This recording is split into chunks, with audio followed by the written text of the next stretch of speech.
Hey everyone, welcome back to another episode of the Consulting Success Podcast. Michael Zapersky here, and today I'm very excited to have Babita Devi joining us. Babita, welcome. Thank you, Michael. I'm delighted to join you today. Yeah, I've really enjoyed our conversation before hitting the record button, but now we get to dive into what everybody has been waiting for. I'll do a quick little intro for those who aren't familiar with you and your work, Babita, but you're the director of Be Strategic, where you provide business development coaching for founders looking to scale their business. And you've lectured on marketing at a couple of universities. Your clients include Judge Business School, Barclays Eagle Labs, Oxford Innovation, and a whole bunch of others. And you also serve on three boards of three different companies. So I want to get into all of that and certainly get into your experience of what really makes the difference when people want to accelerate the growth in their company. But before we do that, I always like to get a little bit of the backstory so people can learn kind of, where you came from and what did that look like. So before you actually started consulting, what were you doing? Take us back in time to your education, where you grew up. What was that like? Yeah, sure. So I actually am from West Bromwich. Please do not hold that against me for those of you who know the West Bromwich football team. So as I was saying to you earlier, Michael, my parents both moved to the UK when they were quite young. And my dad actually, at the tender age of 12, gave up his education and started working. He moved here to look after his grandfather at the time, who was quite poorly. My parents married in the UK, and they held on to a lot of their culture as well as they moved here. So when I actually started school, when I started nursery, I couldn't even speak English. So Punjabi was was the language that we spoke at home. Was brought up in a very traditional Indian culture, and I would say that was true pretty much all the way up into my 20s. I had an arranged marriage at the age of 20, so very much, although even I was brought up in a Western culture, very much an Eastern upbringing.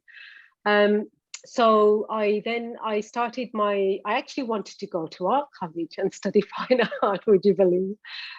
But there was no career in that. Of course, my dad said, you're not going to study fine art. So we compromised on graphic design. So I actually went to college and studied graphic design, but very quickly fell into marketing. And I started work with, in the IT space, actually, was where I started my corporate career.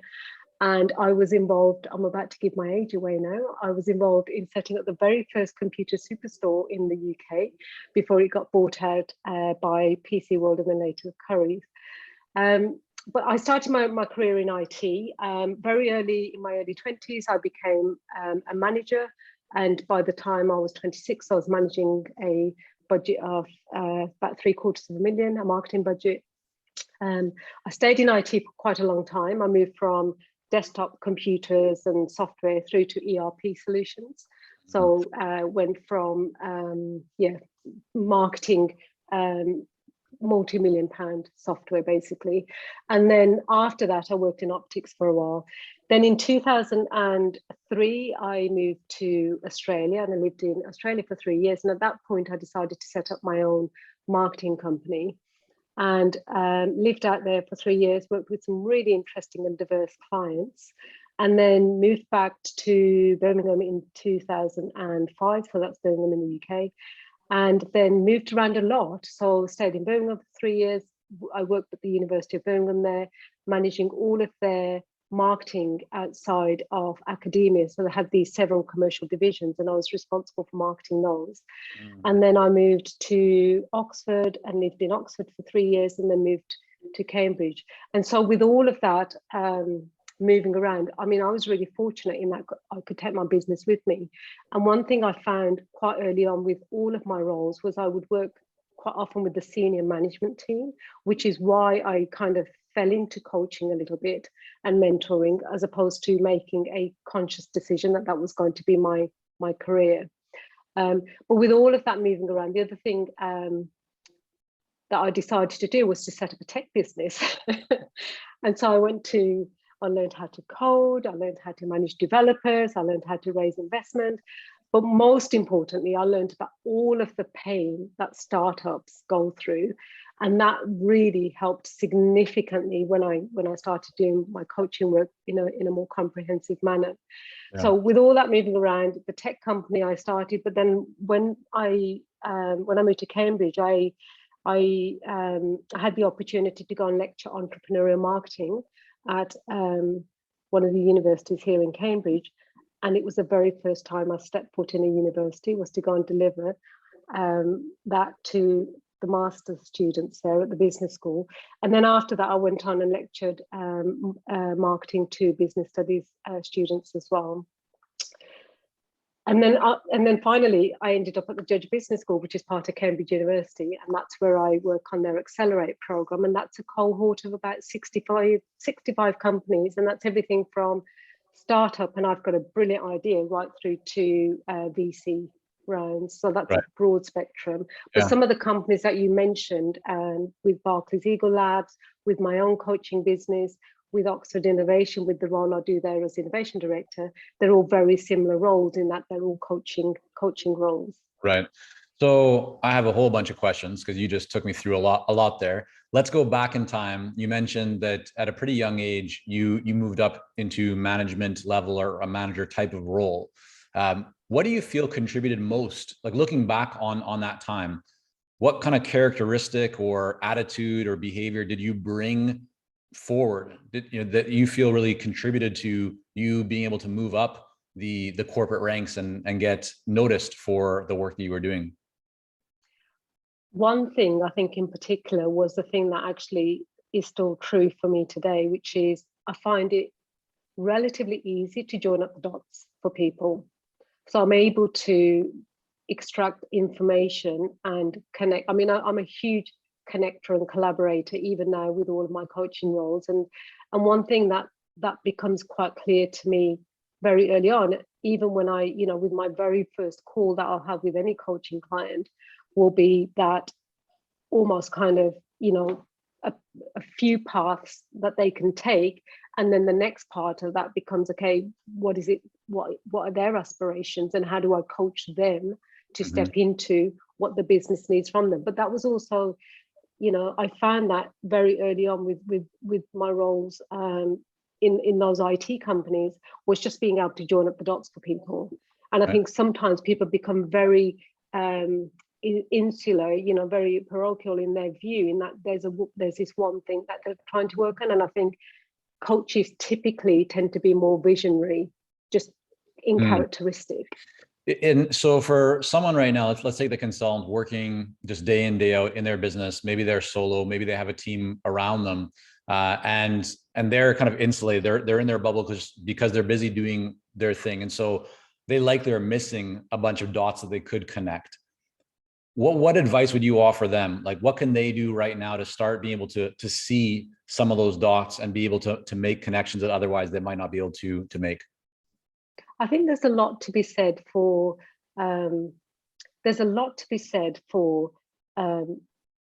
personality profiling, like for sure, Myers-Briggs or any of that stuff, right? If you look at the way people tend to operate, some individuals are all about the detail. They're about the process. They're about, following step by step and very linear in their approach. Right. I think if that is you and you want to take your business to the next level of growth, then I would say hire a coach or build your team so that you have a good mixture of somebody who's more visionary and can complement what you're doing so that you can move faster.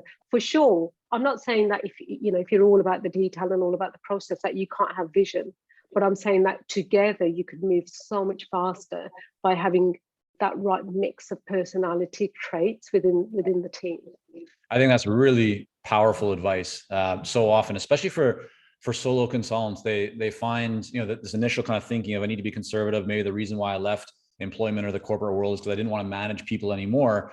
But if you are like that very detailed person, if you tend to maybe overthink things or just whatever your kind of characteristics or traits are, sometimes it's counterproductive to try and kind of work against the tide and or the wave. And if you can just find either, let's say, a coach or hire people or bring even contractors, freelancers on that can help you to accelerate and kind of support you in some of those areas that you might be weak, it's a game changer. So I think that's really powerful advice. the other thing as well, Michael, is that those people are worth their weight in gold. Like, to find people who are really, about process and operational and about getting things done, they are equally important, So I think, and there's a lady I'm working with at the moment who is amazing. She's brilliant at all the detail, like the company, and she works at Oxford Innovation. Without her, I can't see everything being as efficient as it is, So it's not always about, everybody doesn't have to be a visionary. It's about getting the right mix as well in that team. Yeah. So let's come back to the time when you decided, you know what, I'm going to strike out on my own and start my own, I believe you said marketing company was kind of the first one that you launched. Why did you do that? Why not just kind of continue working? What was the impetus for that? Well, that's I might have to take you back to my childhood a little bit for that. Because, Please do. Yeah, let's do it. So actually, I mean, there's so much of the way we are as adults is pretty much set in concrete by the time we're 9, right? Is it like 9 years old? We've decided how our life is going to unfold. So I came from an environment where it was tough. Like, I had a tough upbringing. It was a challenging time for my parents. They were young parents and had 5 of us. And my dad, very early on, decided that he was going to become an entrepreneur. And he was a terrible business. he was a failing entrepreneur. But he tried so many different things. And he taught me the most valuable lesson of all, which is failure is just a thing that you can just come out the other side. You just pick yourself back up and you keep going. And so it's probably no surprise that my siblings and I, most of us are very entrepreneurial. We saw our dad, have a go at creating businesses, come out the other side, and it's fine if it doesn't work. So there's definitely, I'm built in a way that whole risk taking isn't really a big issue for me. So I wanted to have my own company from quite a young age. However, I also realized the value of being in corporate, having that experience under my belt, making the connections, and really understanding, how industry operates. And so when the opportunity to move to Adelaide and set up my own business came about, I just grabbed it with both hands. And then I think once you start down that route, it's very difficult then to turn back. Yeah. So creating my marketing company, which is now really a coaching business, and then creating a tech startup, like tomorrow, if I had a brilliant idea, I wouldn't hesitate. I would just give it a go, because what's the worst that happens? It doesn't work, but you learn a lot. You learn so much through going through that process. When you decided to launch that company, what was the first thing that you did to get your first few clients? With my marketing business? Yeah. Yeah, the marketing business. Actually, so interestingly, I've never had to market my business. I've always had word of mouth. So I ended up working for actually one of the world's biggest party companies. You'll be familiar with Amscan, who own Party City, and I went in there to mentor a marketing team. So I joined them for a period of 6 months, and then very quickly transitioned into managing the Disney license for them across the EMEA. And then 7 years later, decided to exit and carry on working with other clients. But with all of my work, really, it's always been word of mouth. And I think that's the thing, is that, good coaches, word gets out and about. So I think that's, I've been really fortunate, actually, that I've been really well connected. And I am a networker. I have very strong connections. And actually the most challenging part was moving to Cambridge, because Cambridge is a very tight-knit circle here. So breaking into that inner circle in Cambridge is probably the thing that took me the longest time. But most of my work really has been through word of mouth. I'd love for you to break down that process of how you got into, the network of Cambridge. As you mentioned, it's quite hard to penetrate, but once you do, like most networks, there's immense value inside of it. You've mentioned actually a few times that one of the things that contributed to your success in many different roles was your ability to connect with senior level management or decision makers or people that actually have influence. what do you feel, number one, is kind of the key to doing that? Because it's an area that a lot of consultants do struggle with, right? You want to build a relationship with, say, with the CEO or the CFO or somebody in the C-suite because you know that they are the ultimate decision maker, yet it's hard to penetrate through that and actually access them. Any advice that you would offer for somebody who wants to reach higher levels inside of an organization and how they can start to build those relationships? I think a lot of that comes down to what your strength is when it comes to marketing. Some people, some people build their whole brand on the back of LinkedIn. They are thought leaders, they'll push out regular content. I mean, as with the work that you're doing right through your podcast, which is all about educating people and helping, people further their businesses and grow their businesses and accelerate.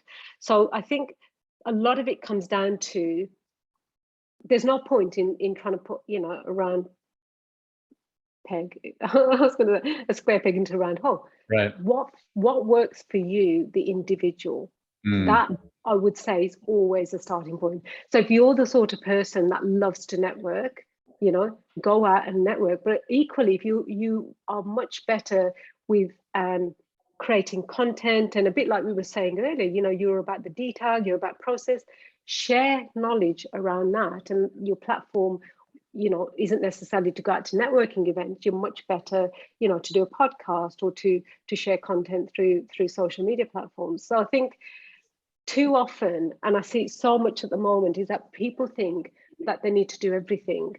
And I always steer businesses away from that. I always say, do the thing that feels right for you, because you're going to have fun doing it, and your audience is going to enjoy it because that's you in your element. So I think a lot of it comes down to what's the right thing for the individual that's trying to grow their business. Look, it's tough. And the thing is with coaching is there are so many coaches, right? So in the same way that when I coach businesses, and I always say to them, what is it, like, don't cast your net wide and try and see what's, try and catch everything. Is focus on your niche. And so many businesses, and I'm sure the same is true for coaches, are afraid to focus on a niche because it's almost like, if I focus on a niche, what am I turning away? Right. And I always encourage people to think about, okay, what brings you joy? Why not coach in that space? And much rather be a specialist in a certain sector and have customers who think you are brilliant at what you do, rather than just being, rather than spreading yourself too thinly. And so, in the same way that I encourage the companies I coach to go and get business for themselves, I would say the same is true for coaches, which is focus on the areas. Like for me, I love IT. I love all things IT. I'm doing a lot in the life science space. I'm loving that. So find the sectors that are really interesting for you, because when you turn up and you're coaching in that space, it's a different energy. It's you come across differently. You come across with, passion, and, you're excited, and there is success, so you show up differently, I think, when you focus on sectors that you are genuinely interested in. Yeah, no, I completely agree. I mean, we've seen this time and time again with so many of the consultants in our coaching programs that they have the same challenge. It's, you feel like you want to cast a really wide net because it equals more opportunity, but it's actually, the way to scale and grow is not through addition. It's usually through subtraction and getting very focused. Going back to your example of getting into the community within Cambridge, if we just use that as kind of a bit of an example to work through, is there anything that you did that you feel was maybe different, something that most people would not have thought of, but yet was very effective? And when you're working with your own clients today and they want to get into networks or reach decision makers, is like a tried and true proven approach or proven method anything that comes to mind for you? I mean, my main platform is, I don't use a lot of social media, but I use LinkedIn. So LinkedIn has been really key for me. And even with LinkedIn, like, there's some really basic things that you do, which I don't know if it's always obvious to people, but, if you change your one-liner on LinkedIn, so, it talks directly to the people you want to sell to, every time you're making comment on something, everybody sees that and they associate you with that one thing. And so I think there's some really basic, marketing 101 type things that you can do for sure. But I think when it comes to like I had my heart set on working at the Judge Business School, and the Judge Business School is part of Cambridge University, one of the most preeminent business schools, you know, in the whole world, right? So not just in the UK. And so, not having been to university, you know, to try and get be a coach on the Accelerate program at the Judge, was going to be challenging. So, you know, my strategy was, okay, if that's the end point, if that's what I desire, what are the steps I need to take to go towards that? And so I got involved with universities. I did some lecturing at various different universities. I immersed myself in that space. I also attended a weekend program at Cambridge University, and I got to know some of the people who were working in that space, who were running some of the programs. And so I built a relationship with the people so that those people knew me, the person. Right. And so as soon as you're prepared to step out, Yeah, no, I think so. Sorry to interrupt. Just to clarify and to go a little bit deeper so that everybody can really grasp what you did, because I think it's brilliant. My understanding is that you did not say, hey, I'm going to put in an application to become, you know, a coach at this business school. And, oh, I did not get a positive response. I guess this didn't work and move on. You said, I'm going to first work on building relationships to those that have influence over the decision-making process around who becomes a coach at this business program.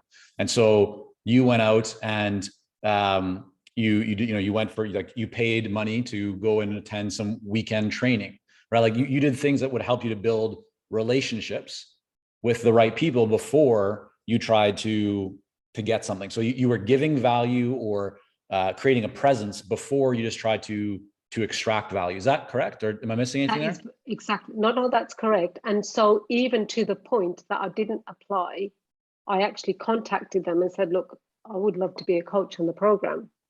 There was no application process. So it wasn't like there was a vacancy, you know. Right. So, but this comes back to, you know, me being really clear on what it is I want. And I wanted to be a coach on that program. And so I just worked backwards in terms of what do I need to do to get to that point. But you're right, you know, so people deal with people. That's the black and white of it, you know, whichever way you translate it. You know, even when you go to an interview, somebody's going to decide pretty much straight away whether they're going to hire you or not. You know, so this whole, like, don't underestimate the value of you, the person, you know, and make sure that you're stepping into that at every opportunity. And that's why if you do have, you know, the chance to go and rather than follow a conventional process of going and working somewhere, is build relationships with people. Yeah, I think that's fantastic. So you have a pretty interesting vantage point over many different companies and organizations that you coach or that you sit on their board. When you look at today, you know, 2022, with everything that's been going on in the world, what are you seeing? Like, is there anything that stands out to you as a marketing approach, as a way to generate leads and acquire clients or to create more conversations, that you feel is just a big opportunity that maybe most people aren't using or aren't taking advantage of, or just more people should do it? You know, it's an interesting time that we're going through. Just in the UK, in 2020, I think it was something like 50,000 new businesses were being created every month. We're seeing more new business created now than ever before. Mm-hmm. The one thing that I find more often than not with companies, startup and scale up companies, is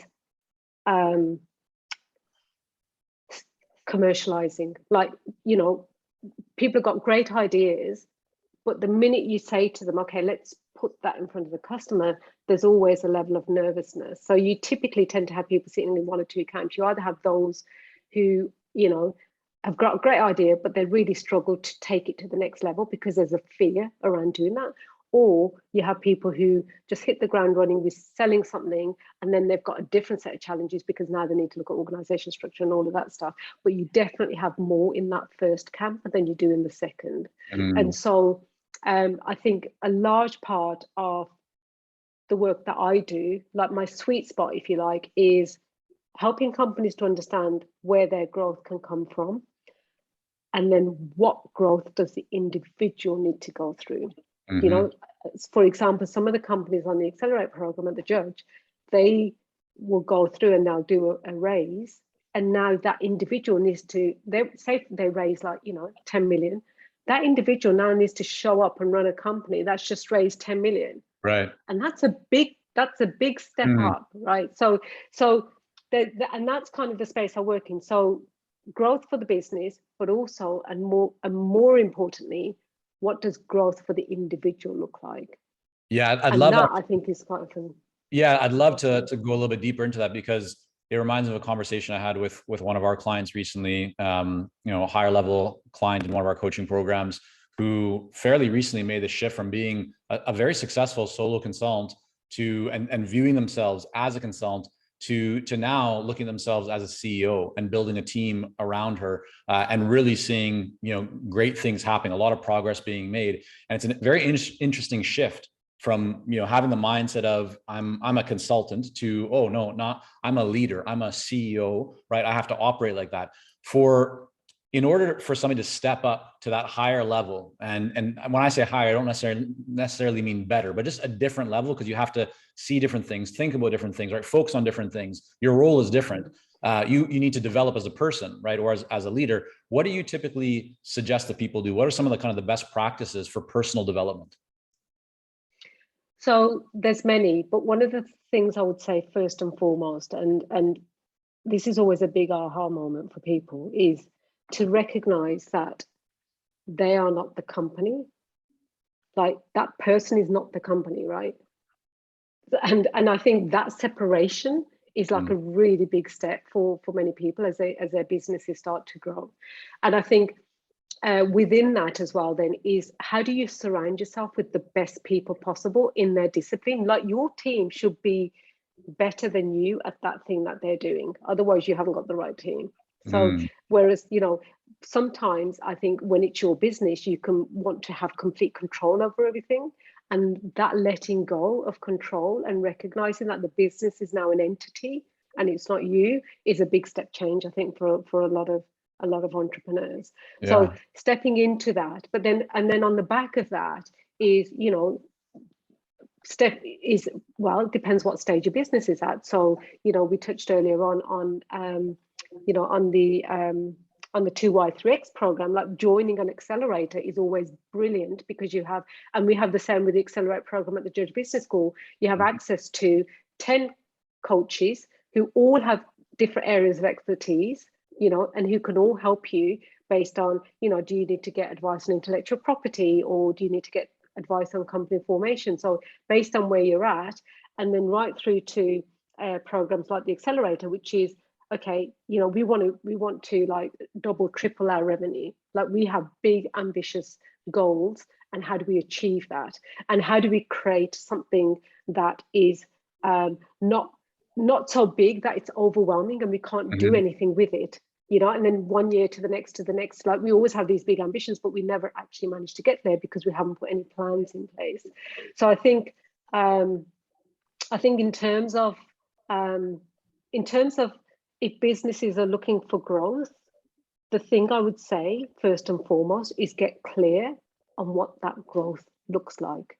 Like, just be clear. Is that a revenue target? Is it, do we want to expand internationally? Like, what's the ambition? And then, again, just coming back to the 2Y3X program, is break that down. What does that look like year 1, year 2, year 3? What does that look like quarter by quarter? And how do you implement that?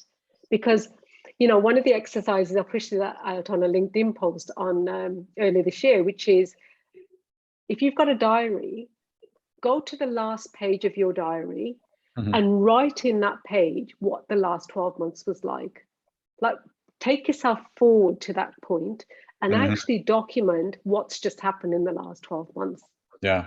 And even that as an exercise gives you a level of clarity, which is, okay, what is it I actually want to have happen? Right. And how do I take control of that? Yeah, Cameron Herold has a book called Vivid Vision, which I think is very similar to, it goes kind of a deep dive into that concept around getting very clear as to, like, what does the future look like? And then paint the picture, not just in terms of, oh, we want to be generating 5 million or whatever the number is, but actually, like, how many team members do you want? What's your culture like? where are you working? Like, you're getting very, very detailed around what you want things to look like, because obviously once you get clear on that thing, you can actually start to plan and figure out what needs to be done. So I think that's really great advice.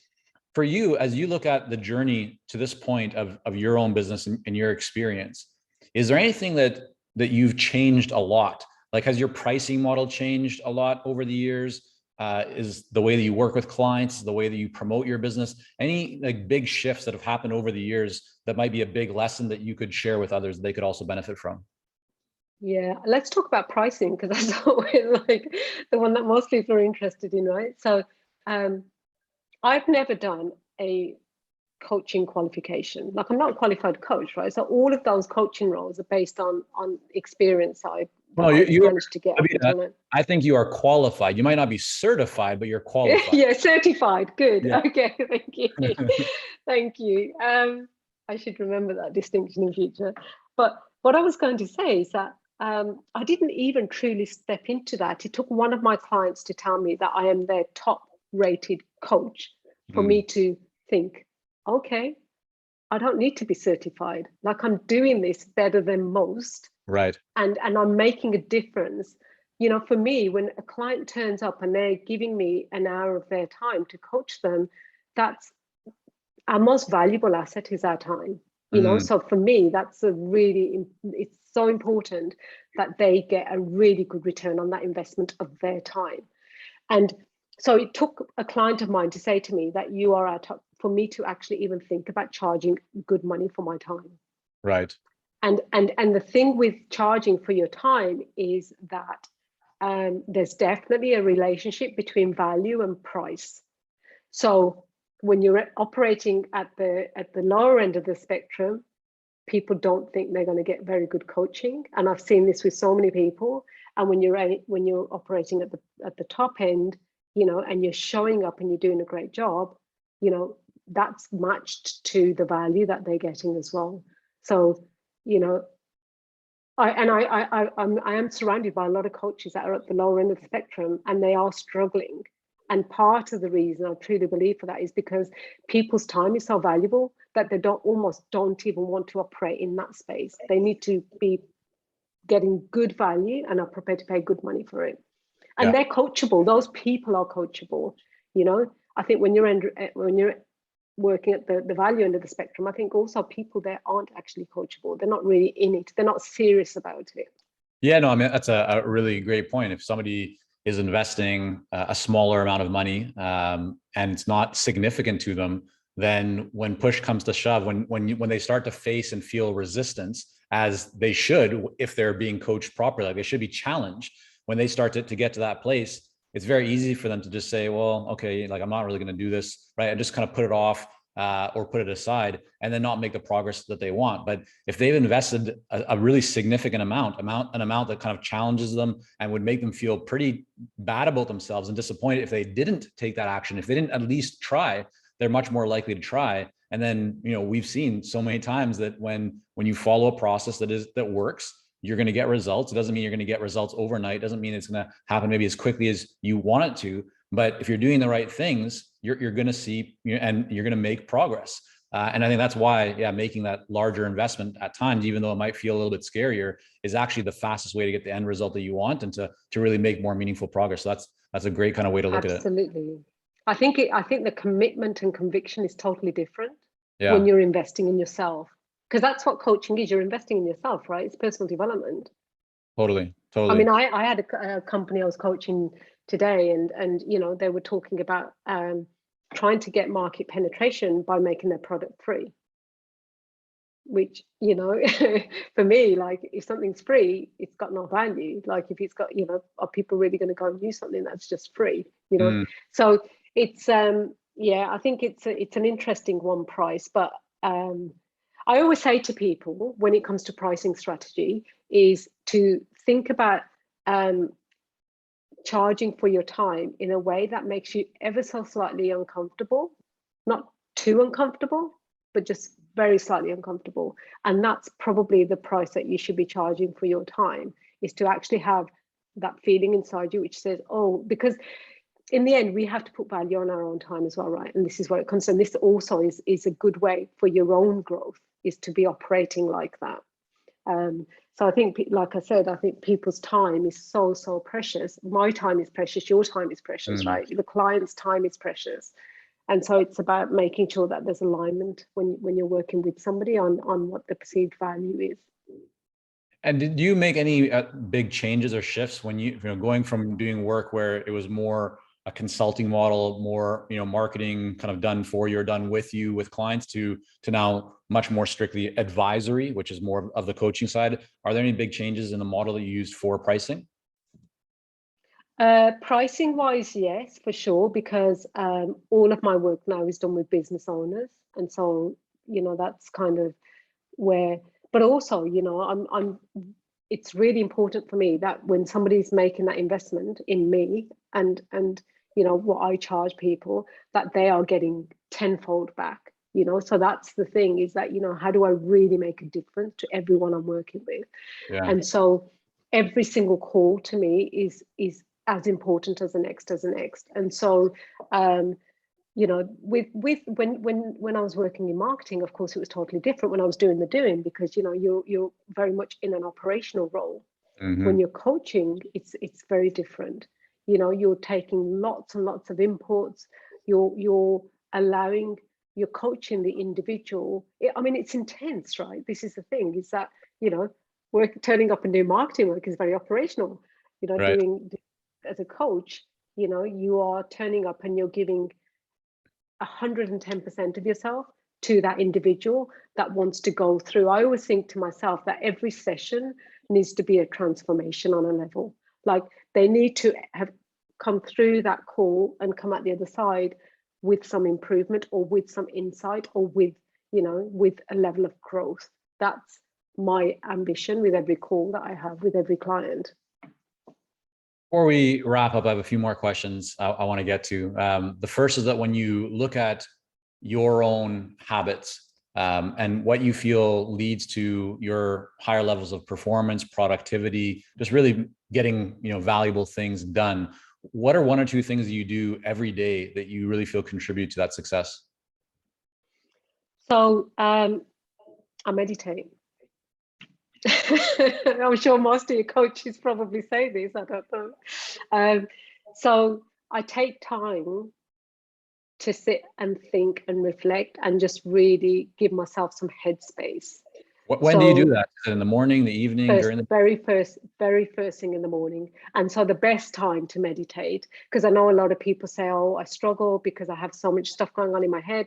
So the best time to meditate, if you can do it, is as soon as you wake up, is just sit up even in your bed and spend some time meditating, because that's when you have access to really, if you like, a part of you that on a subconscious level, you have all this stuff going on in the background, and what you want to do is be able to bring that to the foreground. It's, you know, like sometimes, you know, I coach people who wake up in the night and they're really stressed about certain things, and the reason that they're stressed about them in the night and not during the day is because that's the only time they're not thinking about all the other stuff on a conscious level.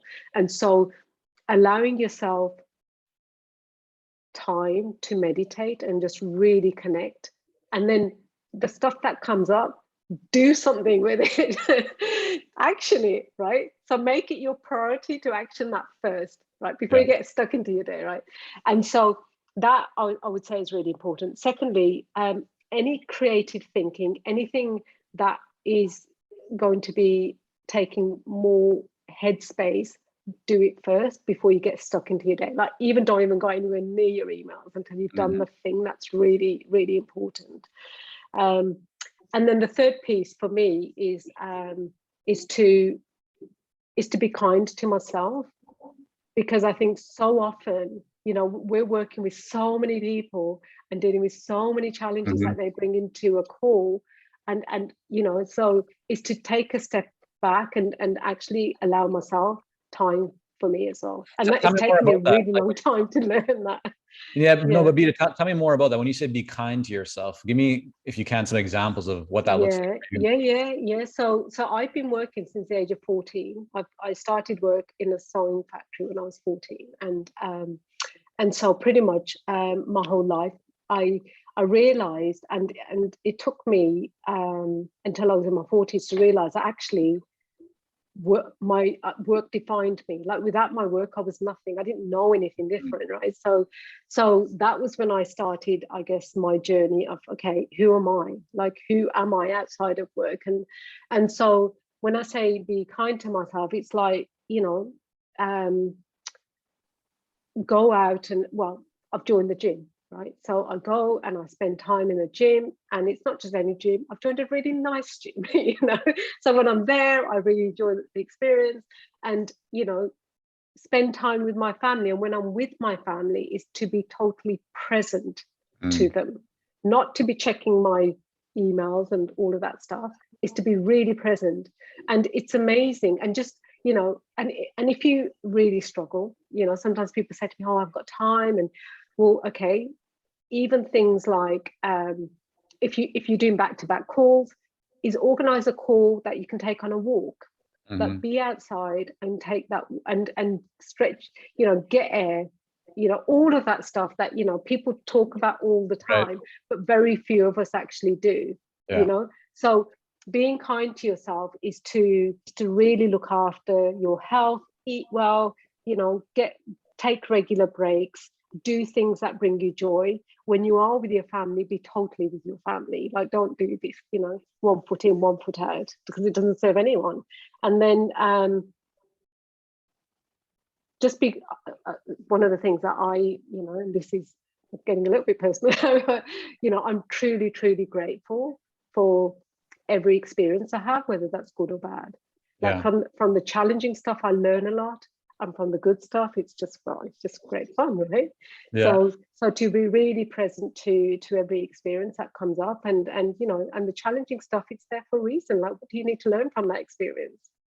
And when you operate like that, you come out of this victim mentality and you become more present, and more you even begin to see joy in the things that otherwise can be quite challenging. Yeah, I love that mindset. 2 more questions, and then we're going to wrap up. But the next one is your favorite book that you've read or listened to in the last 6 months. Could be fiction, nonfiction, just anything that you really enjoyed. Oh, there's so many. There are so many. I know. I'm a reader as well. It's a hard question, but just take the first one that comes to mind that you feel, yeah, this was a really enjoyable book. I'm going to say 2. Sorry. Okay. All good. Never Split the Difference. Brilliant, brilliant, brilliant book. Have you read it? No, I mean, I've heard it from enough people. I feel like I know it, but I have not known it. John Voss, right? The negotiation and brilliant. And pretty much he's put some stuff in that book that I've tried and it works. So that is brilliant. Buddha and the Badass, that's written by the founder of Mind Valley, Vishen Lakhiani. Okay, I've heard about that. I've not read that one. Yeah. And so again, that's quite a spiritual book, but that again for me really resonated. But there's so many good books at the moment, right? This is the thing. Totally. So but yeah, I would say they're probably two top of the list for me at the moment. Well, fantastic. I don't know if others have recommended those specifically before on the podcast. So great additions. We'll have that linked up in the show notes. But in addition to that, the other thing that I want to have linked up in the show notes is where people can go to learn more about you, Babita, about your work and about what you do and everything that you have going on. So where's the one place that we should direct people to? So babitadevi.com is my website. So you can find everything, and obviously link into me, link in and reach out. And I'm always more than happy to have a conversation with somebody and help in any way that I can, and even if I'm not the right coach for someone, I can quite often recommend somebody who might be. So fantastic. Well, Babita, thank you so much for coming on. Really appreciate you sharing some of your journey with us today. Thank you, Michael.